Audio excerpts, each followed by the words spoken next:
Desy Ratnasari mengaku belum pernah jalan berdua dengan Nassar. Meski begitu, ia menilai jika sang pedangdut memiliki kepribadian yang baik. Desy Ratnasari baru-baru ini menceritakan kemajuan hubungannya dengan pedangdut Nassar. Seperti diketahui, Desy saat ini tengah menjalin kedekatan dengan Nassar. Baik Desy maupun Nassar pun belum spesifik mengungkap status kedekatan mereka. Meski belum memiliki status yang pasti, namun beberapa kali Desy memuji sosok Nassar. Ia mengatakan bahwa Nassar adalah sosok pria yang cukup menarik. Selain memiliki suara bagus, Nassar juga dinilai sebagai sosok pribadi yang santun. Kan yang pertama dilihat pasti segala sesuatu yang bisa dilihat realita. Tentu suaranya bagus sudah pasti, dia sebagai entertainer yang andal pasti.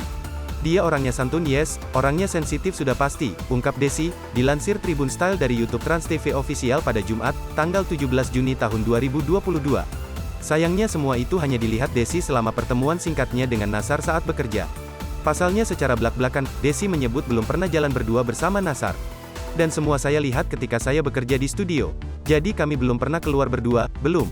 Kami tidak menelepon setiap hari. Jadi ya ketemunya lagi acara kerja, jelasnya.